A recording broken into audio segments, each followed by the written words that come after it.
اعوذ باللہ السمیع العلیم من الشیطان اللعین الرجیم بسم اللہ الرحمن الرحیم الحمد للہ رب العالمین اللہم ایاک نعبد و ایاک نستعین الصلاۃ والسلام و تحیۃ والاکرام علی آباء الحسین و بناء الحسین و جداء الحسین و اولاد الحسین و اصحاب الحسین ولعنۃ اللہ علی اعداء الحسین اما بعد فقد قال حق سبحانہ تعالی فی کتابہ المجید و فرقان الحمید وهو اصدق الصادقین وقولہ الحق بسم اللہ الرحمن الرحیم ان الدین عند اللہ الاسلام بلند تر صلوات اللہم صلی علی محمد. عبادت میں اللہ اللہ یا رسول اللہ یا اللہم صلی علی محمد.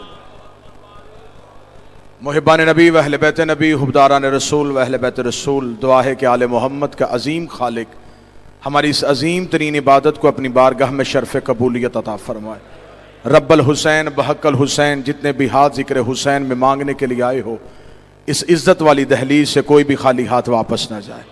میرا مالک بانیان مجلس آغا آرگنائزیشن کی یہ صف عزا بچھائی، نبی کی طیبہ طاہرہ سیدہ ظاہرہ اکلوتی بیٹی اپنی بارگاہ جلیلۃ القدر میں قبول و منظور فرمائے. دعاؤں کی قبولیت کے لیے درود سارے صاحبان مل کے بآواز بلند پڑھیں. اللہم صلی علی. میرے چوتھے بادشاہ کا فرمان ہے، جب کوئی ہماری ذات پہ درود پڑھے اور درود پڑھنے کے بعد وہ بندہ 400 سال تک چپ رہے اور 400 سال کے بعد پھر درود پڑھے تو فرشتے کہتے ہیں کہ بندہ خدا ابھی ہم پچھلی عبادت لکھنے میں مشغول. لہذا عبادت سمجھ کے بآواز بلند صلوات پڑھیے گا. اللہم صلی علی محمد و آلہ. اجازت ہے سرکار؟ بالکل میزبان ہونے کی حیثیت سے اپنے انتہائی قابل قدر قابل احترام مہمان ذاکر پاکستان کا ایک معروف چمکتا ہوا نام جناب سید مشتاق حسین شاہ صاحب برسر ممبر تشریف فرما ہے، ان کی پیش خوانی کے لیے، کیونکہ سرزمین برطانیہ میں میری حیثیت میزبان کی ہے، یہ سارے مہمان ہیں. موجودہ حالات کو سامنے رکھتے ہوئے جو اس وقت پوری دنیا ایک دہشت گردی کا شکار ہو چکی ہے، اس مختصر سے لمحات میں صرف یہ بتانا چاہتا ہوں کہ دہشت گردی شروع کہاں سے ہوئی تھی اور حسینیت نے مذمت کہاں کہاں پہ کی ہے. سرکار بسم اللہ.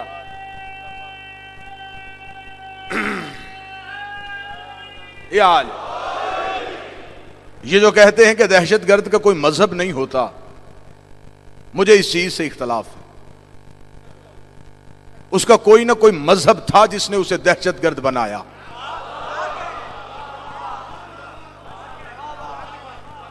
سرکار انتہائی غیر ذمہ دارانہ یہ بیان ہے جو ٹی وی سکرین پہ آگے دے دیا جاتا ہے کہ یہ دہشت گرد کا کوئی مذہب نہیں ہوتا.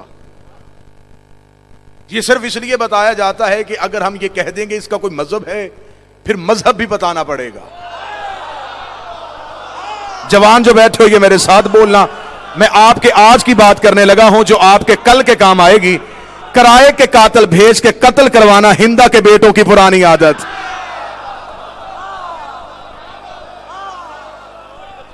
یہ جو پوری دنیا میں دہشت گردی ہو رہی ہے، سرزمین یورپ بھی محفوظ نہیں رہی. جو پوری دنیا میں دہشت گردی ہو رہی ہے، ہم صدیوں سے کہہ رہے ہیں کہ دہشت گردوں کا محاسبہ کیا جائے، لیکن ہمیں یہ کہہ دیا جاتا تھا نہیں آپ شیعوں کا قتل عام ہوتا ہے، یہ شیعوں کا قتل عام اس لیے ہوتا ہے تم صحابہ کی توہین کرتے ہو، تم صحابہ کا احترام نہیں کرتے، لہٰذا ہمارے جوان جذباتی ہو جاتے ہیں، وہ تمہارے امام بارگاہ میں چلے جاتے ہیں، وہ حملہ کر دیتے ہیں، وہ تمہارے ذاکرین کا قتل کر دیتے ہیں، تم صحابہ کی توہین کرنا چھوڑ دو، لہٰذا یہ حملے ختم ہو جائیں گے. تو ہمیں تو یہی باتیں سمجھا رہے تھے، لیکن ہمیں بتاؤ فرانس میں صحابہ کی توہین کہاں پہ ہوتی ہے؟ سرزمین یورپ میں صحابہ کی توہین کہاں پہ ہوتی ہے؟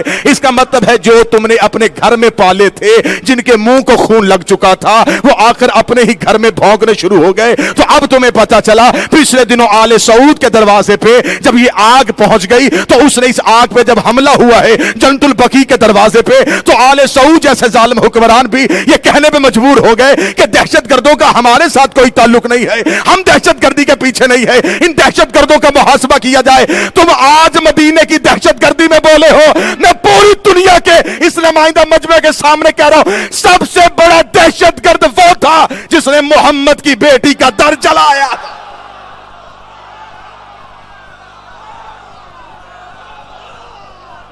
جی جو جوان بول سکتا ہے وہ بولے میرے ساتھ. بسم اللہ سرکار.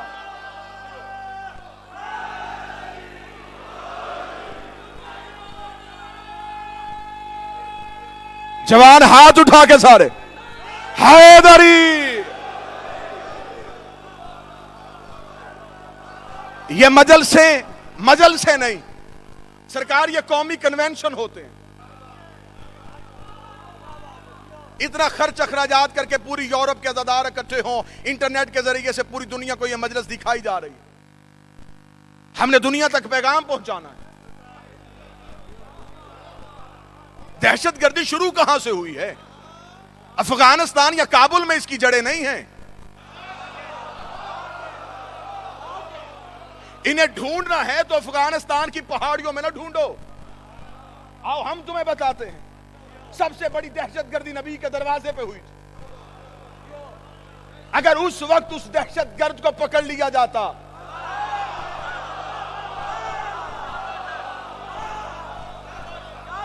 آج پوری دنیا میں دہشت گرد آزاد نہ گھومتے.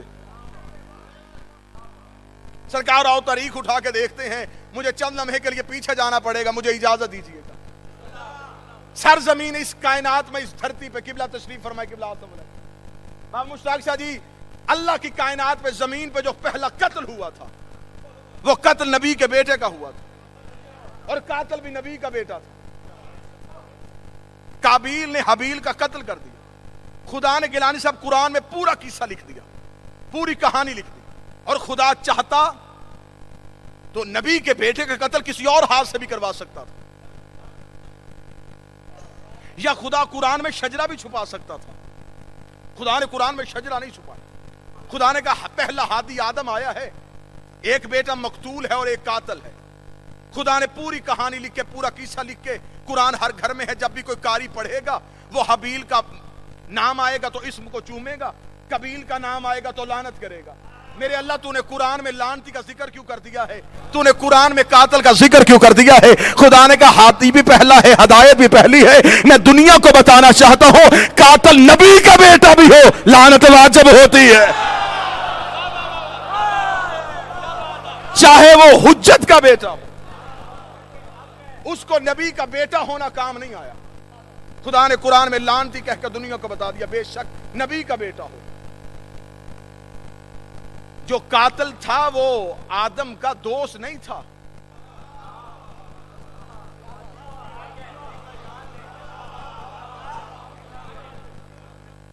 نبی کا یار نہیں تھا, نبی کی صحبت میں بیٹھنے والا بیٹا تھا. تو جب اللہ بیٹا برداشت نہیں کرتا,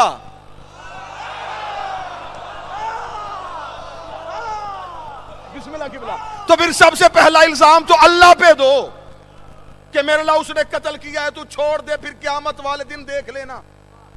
لیکن قبلہ تشریف فرمائے, قرآن نے جب کہانی لکھی, جب قبیل قتل کر چکا حابیل کو, تو قاتل کی دوسری عادت یہ ہوتی ہے, یہ قتل کے بعد مکر جاتا ہے.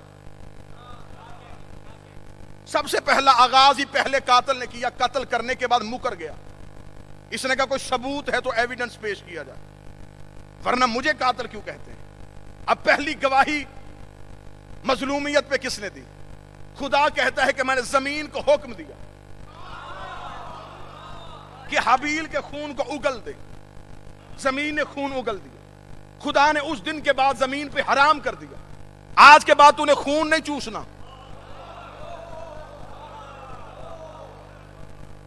ہر چیز کو زمین چوس لے گی لیکن خون جم جائے گا, زمین چوسے گی نہیں. قبلہ آغا صاحب تشریف فرمائیں، اللہ نے حکم دیا تھا زمین کو کہ یہ ناحق خون ہے، تو نے اپنے دامن میں نہیں لینا، تو اگیل دے۔ زمین نے خون کو اگل دیا، لہو کا اگلنا تھا، قاتل کے ماتھے پہ پسینہ آ گیا، قاتل یہ سمجھ تھا میں قتل کر چکا تھا، قتل چھپ جائے گا، زمین نے خون اگلا، زمین نے خون اگلا، ادھر خون کے چھونٹے زمین کے دامن پہ آئے یا قاتل کے ماتھے پہ پسینہ آ گیا۔ اس دن سے مجھے سمجھ آ گئی، اگر قاتل کے چہرے پہ پسینہ دیکھنا ہو، قاتل کو قاتل کے گھر پہ مارنا ہو، اس کے سامنے لہو کے چھینٹے آ جائے، قاتل کو قتل یاد آ جاتا ہے۔ ہم پوری مجلس سے اپنے امام بارگاہوں میں کرتے ہیں، قاتل کے چہرے پہ پسینہ نہیں آتا جب میرا ماتمی زنجیر لے کے ماتمی حلقے میں جاتا ہے، قاتل چاہے اپنوں میں ہو یا بیگانوں میں ہو۔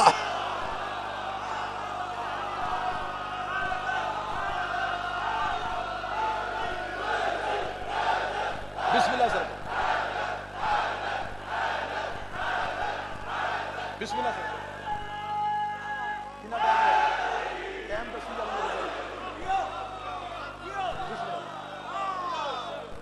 قاتل چاہے اپنوں میں ہو یا بیگانوں میں ہو، خون دیکھتے ہی اسے قتل یاد آ جاتا۔ آج اپنے ہو کے بندے کہتے ہیں ضرورت کیا ہے زنجیر کی؟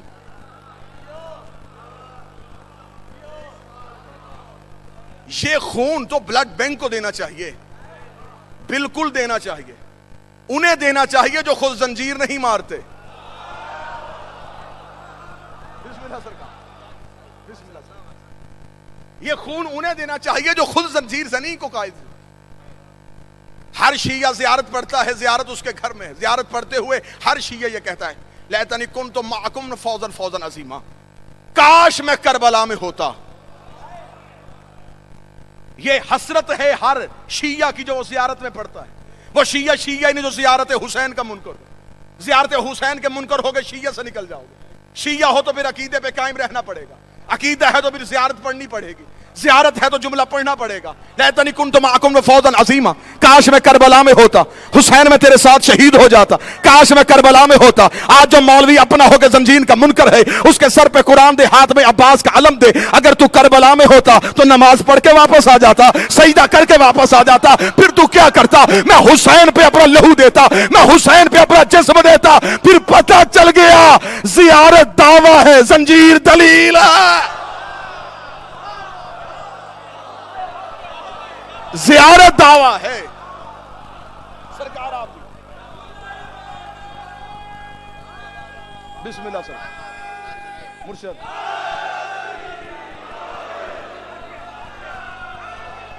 یال، زیارت دعویٰ ہے، زنجیر دلیل۔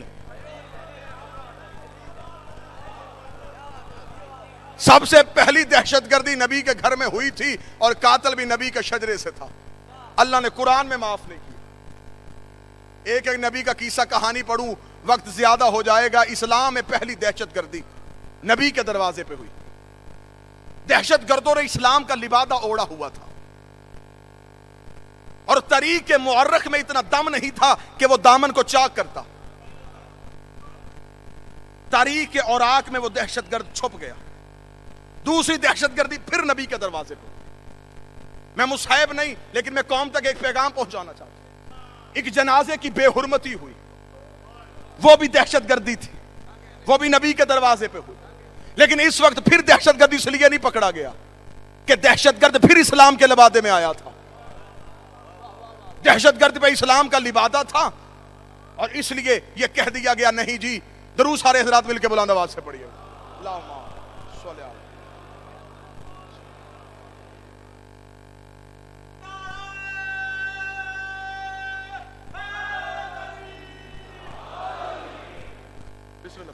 اجازت ہے جناب۔ پھر دہشت گرد اس لیے چھپ گیا کہ دہشت گرد پھر اسلام کے لبادے میں آیا، اس کے اوپر اسلام کا لبادہ تھا اور طریق اوراق میں چھپ گیا۔ لیکن جب تیسری دہشت گردی کا منصوبہ بنا، رسول کے بیٹے نے کہا پہلے چھپ گئے جو چھپنے تھے۔ قبلہ وسیم بلوچ صاحب، حسین ہتھیلی جیسے میدان میں آ گیا، حسین ہتھیلی جیسے میدان میں آیا، حسین کھڑا ہو گیا۔ حسین نے قاتل کے چہرے سے نقاب اتارا، حسین نے قاتل کے چہرے سے نقاب اتارا، جو جوان پیچھے رہ گا تمہیں ساتھ چلانا چاہتا، حسین نے قاتل کے چہرے سے نقاب اتارا. حسین پہلے سے لے کے آخری دہشت گرد تک اور پھر قیامت تک کی ہر دہشت گردی کو یہاں کرنا چاہتا تھا. حسین نے قاتل کے چہرے سے نقاب اتارنا تھا. جدھر 9 دن قاتل اکٹھے ہوتے رہے، 9 دن دنیا کے دہشت گرد اکٹھے ہوتے رہے، حسین 72 ہدایت کے چراغ لے کے کربلا کے ریت کے تیلوں پہ بیٹھا رہا. آج پھر دہشت گرد یہ سمجھتا تھا جیسے پہلی دہشت گردیاں چھپ گئی، یہ بھی دہشت گردی چھپ جائے گی. پوری دنیا کے دہشت گرد اکٹھے ہو گئے، حسین مطمئن ہو کے بیٹھا رہا. عباس مانگتا رہا، حسین چپ رہا. اکبر نے تلوار مانگی، حسین چپ رہا، کیونکہ حسین لڑنے نہیں آیا تھا. حسین اسلام کے چہرے سے وہ چھپے ہوئے نقاب اتارنے کے لیے آیا تھا. حسین بیٹھا رہا. ادھر کربلا میں اذان ہونی شروع ہوئی. حسین نے اکبر کو اٹھایا، اکبر کو حسین نے کربلا کے ٹیلے میں کھڑا ہوا. دہشت گرد کی اذان جب محمد رسول اللہ پہ ختم ہوئی، علی اکبر نے علی ولی اللہ کی اذان دے دی. حسین نے علی ولی اللہ کی اذان دے کے بتایا کہ دہشت گرد محمد رسول اللہ تک ہو سکتا ہے، علی ولی اللہ تک نہیں.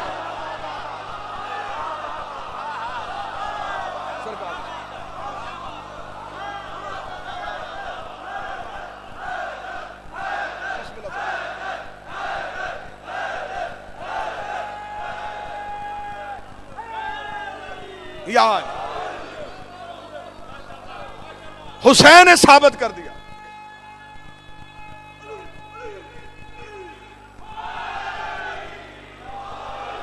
حسین نے ثابت کیا کہ دہشت گرد کا تعلق علی ولی اللہ سے نہیں ہو سکتا. کیوں اذان دلوائی تھی حسین نے بیٹے سے؟ ایک اذان پہ 2 جماعتیں ہو سکتی ہیں. حسین نے علی ولی اللہ کی اذان دلوائی. حسین نے بتایا کہ کربلا میں اگر دہشت گرد کو ثابت کرنا ہے تو علی ولی اللہ کا نعرہ بلند کرو. جہاں سے میں نے بات شروع کی تھی، پہلے تو تم یہ کہتے تھے کہ شیعہ صحابہ کا احترام نہیں کرتے اس لیے قتل ہوتے. یہ پاکستان میں کراچی میں امجد صابری کا قتل ہوا، وہ تو اہل سنت تھا. اس کا جرم کیا تھا؟ جرم یہ تھا اس ثنا خان آل محمد. وہ محمد و آل محمد کی بات کرتا تھا. قبلہ وہ آل محمد کی بات کرتا تھا الیکٹرانک میڈیا پہ، ٹی وی چینلز پہ آ کے. وہ حسین کی عزا کی تشہیر کرتا تھا. وہ برملا کہتا تھا شہید کربلا کا غم جسے بھی ناگوار ہے، شہید کربلا کا غم جسے بھی ناگوار ہے. وہ بد عمل ہے، بد نسب اسی پہ بے شمار ہے. شہید کربلا کا غم جسے بھی ناگوار ہے، وہ بد عمل بد نسب اسی پہ بے شمار ہے. وہ ٹی وی پہ بیٹھ کے شہید امجد صابری آج پوری شیعہ کو محسن فراموش نہیں ہے. ہم تیری جرت کو سلام کرتے ہیں. یورپ کی اس مرکزی مجلس اعضاء پہ تو نے ٹی وی پہ بیٹھ کے کہا تھا شہید کربلا کا غم جسے بھی ناگوار ہے، وہ بد عمل بد نسب اسی پہ بے شمار ہے. اے دشمن عزا تو مر ذرا قبر میں آ، پتا چلے گا کیا حسین ہے.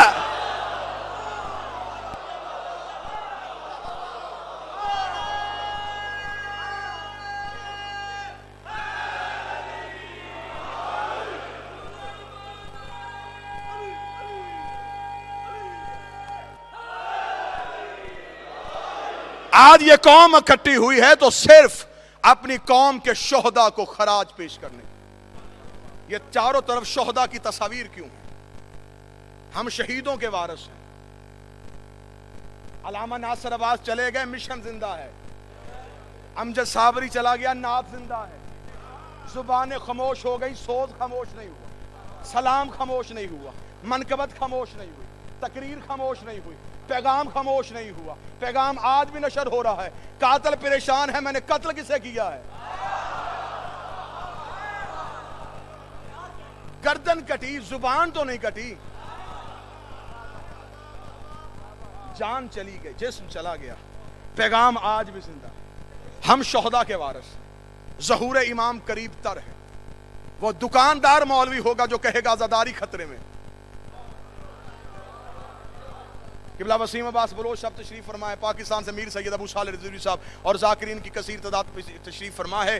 جناب ابن عباس صاحب تشریف فرما ہے. قبلہ عاقل زیدی صاحب تشریف فرما ہے. قبلہ ہاشم غدیری صاحب. ان کی موجودگی میں یہی جملہ پوری ذمہ داری کے ساتھ ذمہ دار لوگوں میں یہ جملہ کہنا چاہ رہا ہوں. شیعت نہ کل خطرے میں تھی نہ آج خطرے میں. شیعت کے وارث کل بھی موجود تھا، آج بھی موجود. عزاداری خطرے میں نہیں، کیونکہ عزاداری ہماری وجہ سے نہیں. مشتاق شاہ جی، عزاداری ہماری وجہ سے. کسی شیعہ کا یہ عقیدہ ہے جی عزاداری ہماری وجہ نہ، ہم عزاداری کی وجہ سے. عزاداری ہماری وجہ سے نہیں، عزاداری ہے رحمان کا وعدہ.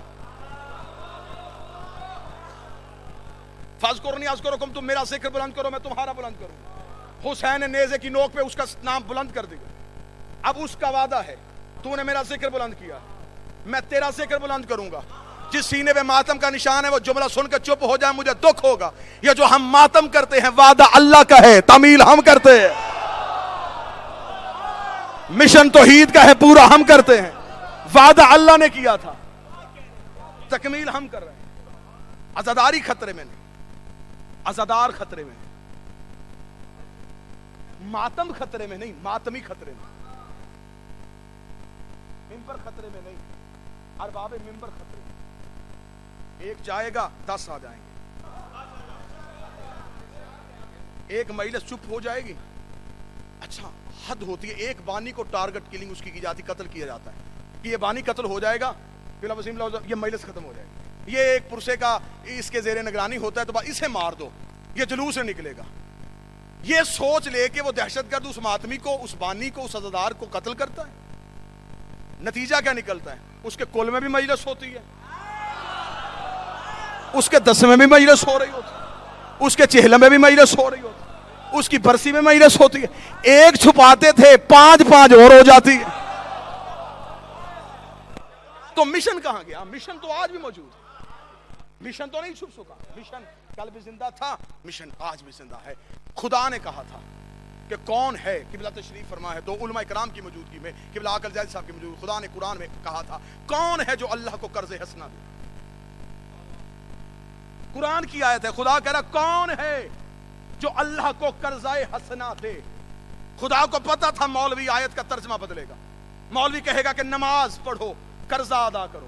خدا نے دوسری جگہ آیت بھیج دی، کون ہے جو نماز بھی پڑھے اور اللہ کو قرضہ بھی دے. جو ماتمی ہے وہ ہاتھ اٹھائے، جس کا سینے پہ لگتا ہے وہ ہاتھ اٹھتا کیوں نہیں؟ خدا نے قرآن میں کہہ دیا کون ہے جو اللہ کو قرضہ دے گا. مجھے کائنات کا وہ امیر دکھا جو توحید کو قرضے دیتا ہو. نماز قرضہ نہیں، واجب ہے. آپ وابٹا کا بل ادا کریں تو وابٹا کی طرف سے شکریہ کا خط نہیں آتا. آپ پہ واجب تھا، آپ نے ادا کر دیا. نماز واجب ہے، ادا کرو، کوئی شکریہ نہیں. روزہ واجب ہے، ادا کرو. خدا کہتا میری نعمتیں نہیں کھاتے؟ ایک مہینہ بھوکے رہو گے تو کیا ہے؟ میں نے واجب کیا ہے، کوئی شکریہ نہیں. ایک جگہ پہ خدا کہہ رہا کون ہے جو اللہ کو قرضہ دے گا، کون ہے جو توحید کو مکروز کرے گا. مجھے عزت عباس کی قسم، مجھے چادر زہرا کی قسم، مجھے سجدہ حسین کی قسم، اتنی بڑی قسمیں کھا کے ممبر پہ کہہ رہا ہوں. میرے چھٹے امام سے کہ بندے نے پوچھا میرے مولا یہ نماز پڑھیں تو قرضہ ادا ہوتا ہے، روزہ رکھے تو قرضہ ادا ہوتا ہے، حج کریں تو قرضہ ادا ہوتا ہے. فرمایا یہ اعمال ہیں، واجب ہے، اس پہ شکریہ کوئی نہیں. مولا پھر قرضہ کیسے ادا ہوگا؟ فرمایا جس نے میرے دادا حسین کی عزاداری پہ 1 درہم بھی خرچ کیا اس نے اللہ کو مقروض کر لیا. توحید کو مقروض وہ انسان کرتا ہے جو حسین کی عزاداری پہ 1 درہم بھی خرچ. لٹاؤ حسین کے نام پہ، یہ اللہ کو قرضہ ہے. اور جب کسی امیر کو قرضہ دو پھر وہ اپنی حیثیت کے مطابق واپس کرتا. اتنی بڑی خوبصورت بزم سجائی جاتی ہے یہ یورپ کی مرکزی، پورے یورپ سے، پاکستان سے چنے ہوئے عزادار اس دیار غیر میں سیدہ کا ذکر بیان کرنے کے لیے، ذکر سننے کے لیے، ماتم حسین کے لیے، اس عزاداری کے لیے آتے ہیں. تو میں یہاں میزبان ہوں، بانی کی حیثیت سے. آغا آرگنائزیشن کی طرف سے ایک پیغام ہے، جو بھی حسین کی عزاداری کو سننے کے لیے آئے اور جو چاہتا ہے، جس نے معصوم کی اس روایت کو سنا ہے، آغا آرگنائزیشن کی کا تعاون کرتے ہوئے، ان کے دست و بازو بنتے ہوئے، ان کی طاقت و قوت میں مزید اضافہ کرتے ہوئے، تاکہ یہ عزاداری ہمیشہ